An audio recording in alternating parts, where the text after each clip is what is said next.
Կենտրոնի եթերը շարունակում է անցուդարձը, միասին ամփոփենք օրվա կարևոր իրադարձությունները Հայաստանից ու աշխարհից։ Բարի երեկո։ ԱՄՆ փոխնախագահը Հայաստանից մեկնելուց առաջ ամփոփել է այցը, պատասխանել լրագրողների հարցերին։ Նա անդրադարձել է նաև Բաքվում պահվող հայ գերիներին։ Արդյոք մենք խոսելու ենք հայ բանտարկյալների մասին, դա անշուշտ քննարկվելու է։ Տեսեք, մենք շատ լավ հարաբերություններ ունենք ինչպես այստեղի վարչապետի, այնպես էլ նախագահ Ալիևի եւ Ադրբեջանի հետ։ Վարչապետը երեկ ասաց, որ լավատես է խաղաղության գործարքի վերաբերյալ, հիմնվելով նրա վրա, թե որտեղ ենք հիմա համեմատած մի քանի ամիս առաջվա իրավիճակի հետ։ Այնպես որ մենք անշուշտ բարձրացնելու ենք մի շարք թեմաներ, բայց կարծում եմ կշարունակենք շատ հաջող աշխատել եւ ադրբեջանցիների եւ հայերի հետ։ Ավելի վաղ ԱՄՆ փոխնախագահը X սոցիալական ցանցի էջից ջնջել էր Ծիծեռնակաբերդ այցի վերաբերյալ գրառումը, որտեղ 2 անգամ օգտագործել էր հայոց ցեղասպանություն ձևակերպումը։ Գրառումը մի քանի ժամ հասանելի էր, այնուհետև հեռացվել էր էջից։ Ավելի ուշ Վենսի մամուլի քարտուղար Թեյլոր Վան Քըրքը նոր հրապարակում է կատարել, անդրադառնալով միայն Ծիծեռնակաբերդ այցին առանց հայոց ցեղասպանություն եզրույթի հիշատակման։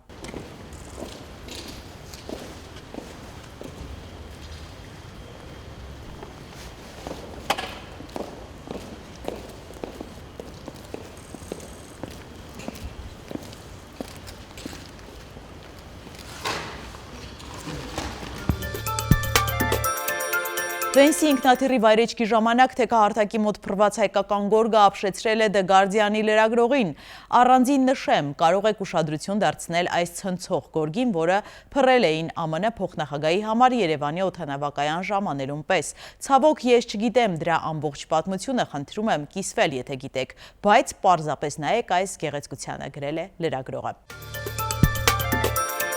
Ալեն Սիմոնյանը շատ դրական է գնահատել այն աշխատելավոճը, որը Հայաստանը որդեգրել է Ադրբեջանի հետ։ Կարծում է, եթե այս ճանապարհով շարունակեն առաջ ընթանալ, Հայաստանն ու Ադրբեջանը մոտ ապագայում այլևս խնդիր չեն ունենա։ Նաև անդրադարձել է իր ռուսաստանյան այցին, պատմել արդյոք Լավրովի հետ հանդիպումը լարված է անցել։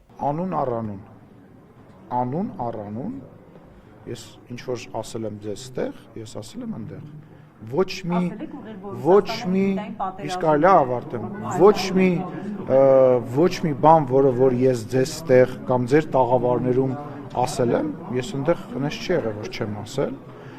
Բնական է ես ինչ որ մարդիկ, որոնք որ ոչ հայերեն են կարողանում գրեն, ոչ ռուսերեն են կարողանում գրեն, ինչ որ ակնկալիքների մասին են խոսում, չգիտեմ, իրենք ենթադրում են, որ ես պետք է հարցակվեի, ինչ որ մեկին հարված է այնտեղ, ոչ նորմատիվ լեքսիկոն օգտագործեի, այդ մարդկանց առաջարկում եմ լռել, գնալ հայերեն կարդալ, գրել սովորել նախ եւ առաջ կամ գոնե ռուսերեն։ Այդ մարդկանց չեմ անդրադառնում, բայց մնացած առումով ինչ որ խոսացվել աստեղ, հիմա ձևակերպումը մի անգամ Նարեկի մոտ ասացի, հյուրին ասացի եկեք հարցակումը անվանենք, ոչ թե պատերազմ, հիմա չէ պատերազմ թող լինի, թող հարց, ուղղակի պատերազմ բառը հաշվի առնելով խաղաղության գործընթացը աշխատում ենք որևիցե կոնտեքստում բան չենք, բայց բովանդակությունը դրանից չի փոխվել եւ այո ես ներկայացրել եմ մեր մտահոգությունները, իրենք ներկայացրել են իրենց մտահոգությունները եւ հենց քաղաքական գործիչների, հենց իմ այցի, մեր հանդիպման իմաստը դա էր, որ իրենք ասեն այն ինչ որ իրանց է անհանգստացնում, մենք ասենք այն ինչ որ մեզ է անհանգստացնում, բայց իրար նկատմամբ, իրար, այսպես ասած, հարցադրում անելուց բացի, մենք ունեցել ենք նաև շատ կարևոր քննարկումներ, առաջարկներ, գործնական քննարկումներ, սկսած տարբեր ներդրումների հետ կապված Հայաստանի Հանրապետության տարածքում, վերջացրած, չգիտեմ, Ռուսաստանում Հայաստանի մշակույթի օրեր անցկացնելու, մեր մարզերի եւ ռուսական ռեգիոնների միջև ձեռք բերված պայմանավորված ժամ ու կես թե ժամ 40 րոպե մենք իրար հետ զրուցել ենք։ Ավականու նիստում հետաքրքիր առաջարկ է ստացել Երևանի քաղաքապետը, ավականու ընդդիմադիր անդամ Պետրո Զարուկյանը Տիգրան Ավինյանին առաջարկել է փոխարինել արհեստական բանականությամբ։ Ամբողջ Երևանի խնդիրները լուծելու համար չեք կարծում, որ ավելի հեշտ կլինի միանգամից ձեզ փոխարինել արհեստական բանականությամբ։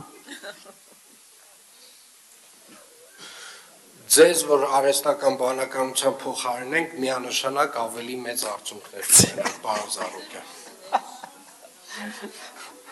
Արձագանք։ Արձագանք չկա։ Իսկ Տիգրան Ավինյանը բոցաշունչ ելույթում անդրադարձել է անդիմադիրների քննադատություններին, պարզաբանել, թե որն է անդիմախոսների ջղաձգումների պատճառը։ Իրականում, երբ լսում ես ընդդիմությանը, շատ տարօրինակ զայթակումներ ես նկատում, օրինակ ասում են, որ փողերը հավաքագրեցիք, ավտոբուսներ գնեցիք։ Այո, փողերը հավաքագրեցինք, ավտոբուսներ գնեցինք։ Փողերը հավաքագրեցինք, չտարանք մանկապարտեզները 3 կոպեկով մենք գրպանեցինք, ճիշտ եք ասում։ Փողերը հավաքագրեցինք, չտարանք Սևանի ափին մեզ դղյակներ սարքեցինք։ Փողերը հավաքագրեցինք, ժողովուրդ, լավ, հա, օքեյ։ Ես հասկանում եմ, որ այս ջղաձգումները ձեր մանկապարտեզների թեմայով, ես այս ջղաձգումները հենց խոսքը վերաբերում է պետական բյուջեի վատնմանը եւ յուրացմանը, ձեզ մոտ ջղաձգումը առաջացնում։ Ողբերգական ավտովթար Արագածոտնի մարզում կա 1 զոհ, 1 վիրավոր Շամշյանի տեղեկություններով մահացածը վարորդներից մեկի մայրն է։ Ողբերգական դեպք Արմավիրի մարզում կիան հայտնվել է երթևեկելի գոտուց դուրս եւ կողաշրջվել, վարորդը հանկարծամահ է եղել։ 2 թոռնիկներից մեկը տեղափոխվել է հիվանդանոց։ 2025-ին Հայաստանից ապաստան է խնդրել Ադրբեջանի 1 քաղաքացի, Հայաստանից ամենաշատը ապաստան են խնդրել Իրանի քաղաքացիները, ապա Ուկրաինայի։ Ապաստան հայցած քաղաքացիներից 44-ը Ռուսաստանից են, 34-ական քաղաքացիներ Եգիպտոսից եւ Աֆղանստանից, 29-ը Սիրիայից, 27-ը Իրաքից։ Թուրքիայից 7 քաղաքացի է Հայաստանից ապաստան խնդրել, հարևան Վրաստանից 8 քաղաքացի։ Պարեկները թմրամիջոցի իրացման դեպք են բացահայտել, վարորդն ու ուղևորը ձերբակալվել են։ 33-ամյա վարորդը Սյունիքի մարզի Բռնակոտ գյուղի բնակիչ է, իսկ 34-ամյա ուղևորը Սիսյանի։ Վարորդի անձնական խուզարկությամբ հայտնաբերվել է մարիխուանա տեսակի թմրամիջոցի նմանվող 391.45 գրամ զանգվածով 155 փաթեթ։ Հայաստանում կսկսի աշխատել YouTube-ի դրամայնացումը, մոնետիզացիան հայտնել է ԲՏԱ նախարար Մխիթար Հայրապետյանը։ Միասին թերթենք մամուլի էջերը։ Հրապարակը գրում է, 3 պաշտոնական այցով Հայաստան ժամանեց ԱՄՆ փոխնախագահ Ջեյմս Դեյվիդ Վենսը կնոջ Ուշա Վենսի հետ։ Նրանց հետ էին նաև երեխաները Էվանը, Վիվեկը եւ դուստրը Միրաբելը։ Նրանք փետրվարի 6-ից մասնակցում էին ձմեռային օլիմպիական խաղերի բացման արարողությանը։ Ընտանյոք հետևում էին խաղերին, հանդիպում ամերիկյան մարզիկների հետ եւ այլն։ Փոխնախագահի պաշտոնում Հայաստանը երևի 3-րդ կամ 4-րդ երկիրն է, որ Ջեյդի Վենսը պաշտոնապես այցելում է։ Նա 3 անգամ եղել է Իտալիայում, անցյալ գարնանը, երբ Ֆրանցիսկոս Պապը երկարատև բուժումից հետո դուրս էր գրվել հիվանդանոցից, կյանքի վերջին օրերին Վենսը Վատիկանում Պապին հանդիպեց։ Երկրորդ անգամ Ջեյդի Վենսն Իտալիայում էր դարձյալ Վատիկան այցի առթիվ։ Արդեն Լևոն 14-րդ Պապի գահակալման արարողությանը մասնակցելու։ Այժմ 3-րդ անգամ Իտալիայում էր օլիմպիական խաղերի կապակցությամբ ընտանյոք հանդերձ, որտեղից էլ ժամանեց Հայաստան։ Իտալիայից բացի պաշտոնական այցով ԱՄՆ երկրորդ դեմքի ընտանիքն անցյալ ամռանը եղել է Հնդկաստանում, որտեղ երեխաներն ուղեկցել են ծնողներին։ Վենսի վերջին օտարերկրյա այցը եղել է 2025-ի աշնանը, նա այցելել է Սուրբ Երկիր, եղել է Երուսաղեմում։ Հրապարակը նաև գրում է, 3 առավոտյան 44-օրյա պատերազմում անհետ կորած զինծառայողների հարազատներն ազգային ժողովում էին, նրանք հանդիպումներ էին պահանջում ազգային ժողովի նախագահության ԿՊԱ-ական պատգամավորների հետ։ Բանն այն է, որ դեռևս անցած տարեվերջին դիմել են ազգային ժողովի նախագահ Ալեն Սիմոնյանին, խնդրելով թույլ տալ, որ ծանոթանան 44-օրյա պատերազմի զեկույցին, որը ինչպես հայտնի է չի հրապարակվել։ Խորհրդարանում չի քննարկվել, այլ ուղարկվել է խորհրդարանի գաղտնի բաժին, քանի որ ազգային ժողովի ղեկավարությունը կարծում է, որ զեկույցի պատրաստման ժամկետները խախտվել են։ Անհետ կորածների հարազատներին սակայն ազգային ժողովի նախագահությունը չի պատասխանել, ինչի առիթով էլ 3 նրանք գնացել էին խորհրդարան։ Միայն մի քանի ժամ բողոքի ակցիա իրականացնելուց հետո նրանց տեղեկացրել են, որ չեն կարող զեկույցին ծանոթանալ գաղտնիության հասանելիություն չունենալու պատճառով։ Հայտնի է, որ նույնիսկ ազգային ժողովի պատգամավորներից ոմանք, ովքեր չունեն գաղտնի տեղեկատվության հետ ծանոթանալու հատուկ թույլտվություն, չեն կարողանում ծանոթանալ զեկույցին։ Մերժում ստանալուց հետո հարազատները շարժվել են նախագահական նստավայր եւ շարունակել բողոքն այնտեղ։ Ժողովուրդը գրում է փետրվարի 7-ին ՆԳՆ-ում նախարար Արփինե Սարգսյանի հետ հանդիպումը թեժ է անցել։ Նախարարը ամփոփել է ոստիկանության 2025 թվականի աշխատանքը, սակայն ժողովուրդ օրաթերթին հասած տեղեկությունների համաձայն քննարկումը բավականին լարված է անցել։ Նախարարը անդրադարձել է ոստիկանի կողմից քաղաքացուն խոշտանգելու աղմկահարույց տեսանյութ դեպքին ու կոշտ հայտարարել, որ նման դեպքերը խիստ գնահատականի են արժանանալու եւ որևէ մեկը պատասխանատվությունից չի խուսափելու։ Ավելին կոնկրետ ժամանակ է տվել քայլեր ձեռնարկել չբացահայտված դեպքերով եւ ուժեղացնել ծառայությունը բոլոր ուղղություններով։ Ասել է, թե նախարարը նոր ոստիկանապետի ներկայությամբ համակարգին սթափեցնելու եւ կոնկրետ գործելու ցուցումներ է տվել։ Դատելով իրավիճակից ՆԳՆ-ն գործի է անցնում։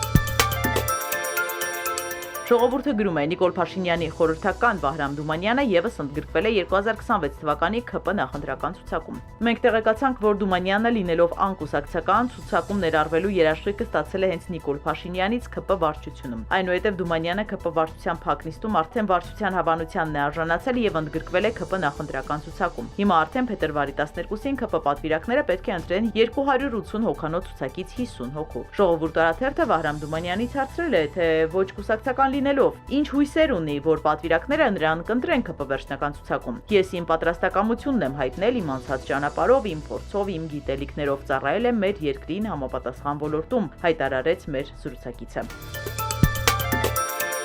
ԱՄՆ-ն ոչնչացրել է թմրանյութի տեղափոխման մեջ կասկածվող հերթական նավը։ Գործողությունը որակվել է որպես ահաբեկչություն։ Թրամփը արհեստական բանականությամբ ստեղծված լուսանկար է հրապարակել, որում նա եվրոպական երկրների առաջնորդներին է ներկայացնում մի քարտեզ, որտեղ Գրենլանդիան, Վենեսուելան եւ Կանադան ԱՄՆ-ի մաս են։ Վիետնամը սուպերմարզադաշտ է կառուցում, այն կհյուրընկալի 135,000 մարդ, արժեքը 38 միլիարդ դոլար է։ Արտակարգ դեպք է տեղի ունեցել Նիժնի Նովգորոդի կրկեսում, ելույթի ժամանակ ակրոբատը ձիուց ընկել է եւ կոտրել է ոտքը։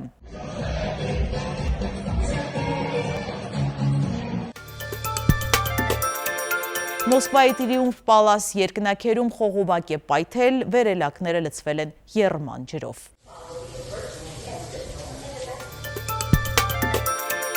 Եվ եղանակ Հայաստանում սպասվում են տեղումներ, ձյան եւ ձնախառն անձրևի տեսքով, առանձին շրջաններում նաեւ մառախուղ կլինի։